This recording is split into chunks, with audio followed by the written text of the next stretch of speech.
نفی ہو رہی ہے کیونکہ وہ حدیث کیا کہہ رہی ہے کہ مدینہ سے شخص بھاگے گا. کچھ لوگوں نے کہا مدینہ میں ہوں گے. آپ نے جو حدیث پڑھی جس میں نبی علیہ السلام فرما رہے ہیں کہ اللہ سبحانہ تعالیٰ نے میری آل کے لیے آخرت کو چن لیا, دنیا میں در بدری کا سامنا ہوگا, مصیبتوں کا سامنا, وطن چھوڑنا پڑے گا. بالکل. اب وطن چھوڑے تو نبی علیہ السلام کہاں پڑھتے؟ مکہ اور مدینہ ہی تو تھا. اور یہ تو نون ہسٹوریکل تاریخی حقائق ہیں کہ نبی السلام کے آل کو جو ہے اتنی مصیبتیں آئیں, خاص طور پر حجاج بن یوسف کے وقت پر, کہ کافی نے کیا کیا, ہجرت کی. اور یہ بھی ہمیں پتہ ہے کہ بڑے صغیر میں کئی سید آئے, اور پھر بڑے صغیر سے جو ہندوستان میں انہوں نے بھی کیا کیا پھر سے.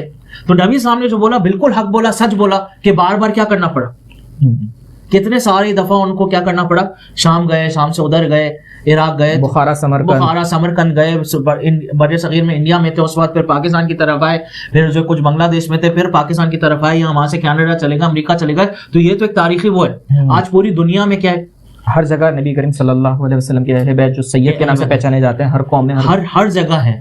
تو بات یہ ہے کہ سمجھنے کی چیز یہ کہ جب بتایا گیا حدیث میں, وہ ایک وقت کا بتایا گیا کہ ایک وقت ہوگا جب مہدی علیہ السلام کدھر ہوں گے, مدینہ میں پائے جائیں گے, اور مہدی علیہ السلام اس وقت کیا کریں گے, مدینہ سے بھاگ کر جائیں گے مکہ میں. اس کا ہرگز یہ مقصد نہیں ہے کہ مدینہ میں ہی ہوں گے. اگر دمشق کی حدیث آئی ہے اور اسی سے آپ استدلال کرتے تو پھر یہ کیوں نہیں کہہ رہے کہ ہمیشہ دمشق میں ہوں گے اور اس وقت مدینہ میں چلے گئے. تو حدیث میں تو یہ آتا ہے کہ وہ کدھر ہوں گے, مشرق میں ہوں گے. تو اس سے ہمیں یہ پتہ چلتا ہے کہ بھائی جس طریقے سے انسان بھی اس دنیا میں بھی, خاص طور پر پاکستانیوں نے جو وقت دیکھا ہے, تو کئی پاکستانی ابھی بھی پچھلے سال کتنے گئے, 10 لاکھ کے قریب جو ہے باہر چلے گئے. تو اگر ہم کہیں کہ فلاں بندہ کینیڈا میں, تو اس کا یہ تھوڑی مطلب نفی کریں کبھی وہ پاکستان میں تھا ہی نہیں.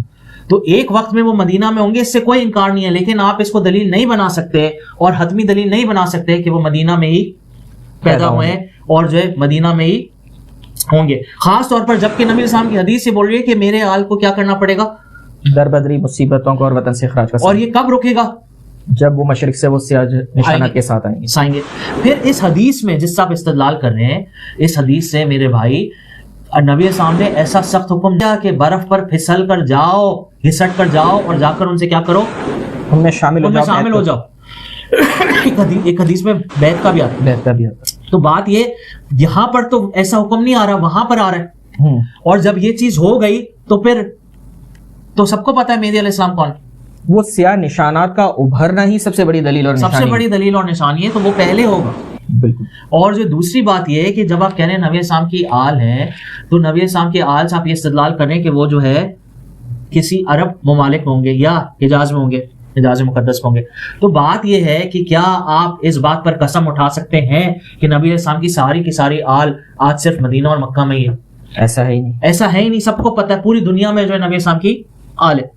تو یہ کہنا کہ آل کی وجہ سے وہ مدینہ مکہ میں ہوں گے, تو یہ بات بھی غلط ہے. جب آل دوسری جگہ چلی گئی تو بھائی ایک جنریشن 2-3 جنریشن میں تو زبان بھی چلی جاتی ہے, زبان بھی چینج ہو جاتی ہے, زبان بھی تبدیل ہو جاتی ہے. خطوں کے اعتبار سے ہوتی ہے, جس خطے میں پروان چڑھے پلے بڑے وہی اسی طریقے سے آپ کا کلچر بھی ڈیولپ ہو رہا ہوتا ہے, تو آپ کی زبانیں بھی چینج ہو جاتی ہے. آپ دیکھیں پاکستانی جو 70 کی دہائی میں جو تربیلا والے انگلینڈ گئے, آج ان کی اردو اتنی بری ہے بلکہ بول چکے انگریزی فرفر بولتے. بالکل ایسے لگتا ہے جیسے جو وہ کبھی پاکستانی تھے ہی نہیں. تو اگر مشرق میں مہدی علیہ السلام ہوئے تو ضروری تو نہیں ہے کہ وہ جو ہے عربی بولتے ہوں گے.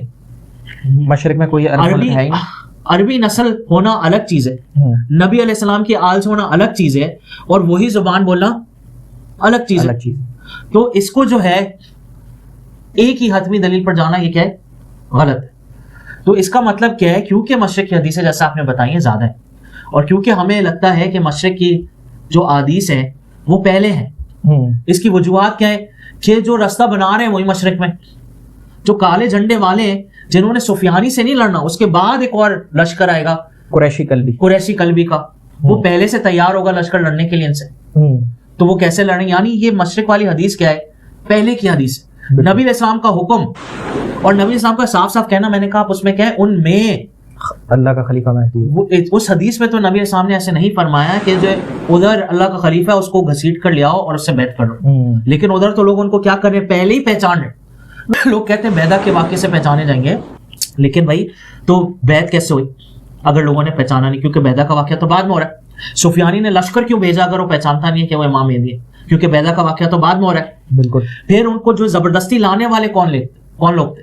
کیونکہ بیدا کا واقعہ تو بعد میں ہو رہا ہے، گھسیٹ کر کوئی لے کر آ رہا ہے تو کیسے پتہ ہے امام مہدی؟ اسی طریقے سے اگر وہ مدینہ سے بھاگ کر مکہ جا رہے ہیں تو کیوں جا رہے ہیں جب ان کو کوئی پہچانتا نہیں؟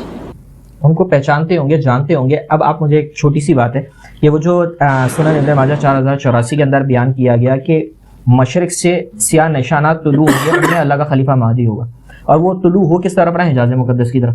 تو وہ جو لوگ نکل رہے ہیں سیاہ نشانات لے کے، وہ نکلیں گے ہی نہیں جب تک ان کو یہ یقین نہیں ہوگا کہ ہمارے درمیان امام مہدی نہیں ہے. اور پھر حدیثوں میں کیا آتا ہے کہ عربوں کو ایسے قتل کیا جائے گا جیسے پہلے نہیں کیا. تو بات یہ ہے کہ اگر جو ہے یہ مشرق والے ہی جا رہے ہیں نا قتل کرنے کے لیے. اور اس میں ایک سنن ابن ماجہ 4088 کے اندر ہے کہ مشرق سے کچھ لوگ اٹھیں گے جو مہدی کے لیے اس کی حکومت ہموار کریں گے.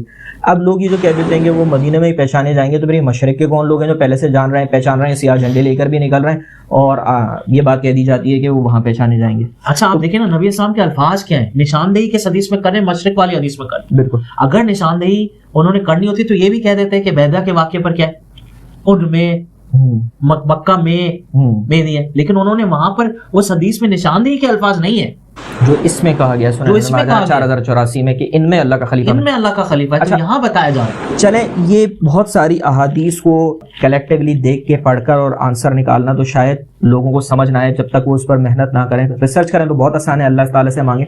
لیکن عام فہم انداز میں بھی ہر مسلمان یہ جانتا ہے کہ غزوہ ہند ہونی ہے اور امام المہدی کی سربراہی میں ہونی ہے اور ہندوستان سے ہونی ہے. ٹھیک ہے، یہ تو بالکل کلیئر کٹ بات ہے، اس میں نہ کسی کو دلیل کی ضرورت ہے نہ کسی. اور ویسے ہم نے ایک دلیل دے بھی دی نا کہ بھائی جب غزوہ ہند ختم ہوگی تو کیا ہوں گے؟ عیسیٰ علیہ السلام آ رہے ہوں گے، اور عیسیٰ علیہ السلام کس کے وقت میں ہوں گے؟ مہدی علیہ السلام کے وقت میں ہوں گے. تو یہ تو صاف کیا ہے؟ دلیل ہے. بالکل. حدیث میں یہ الفاظ بھی آتے ہیں کہ جب تم ہندوستان کے عمراؤں راجاؤں کو جکڑ کے زنجیروں میں جکڑ کر لے کر آؤ گے تو حضرت عیسیٰ علیہ السلام کو اپنے درمیان پاؤ. تو اس کا مطلب خود وہ حدیث بھی بتا رہی ہے نا کہ وہی وقت کہ یہی لوگ وہاں سے جا رہے ہیں، یہی لوگ وہاں سے جا رہے ہیں.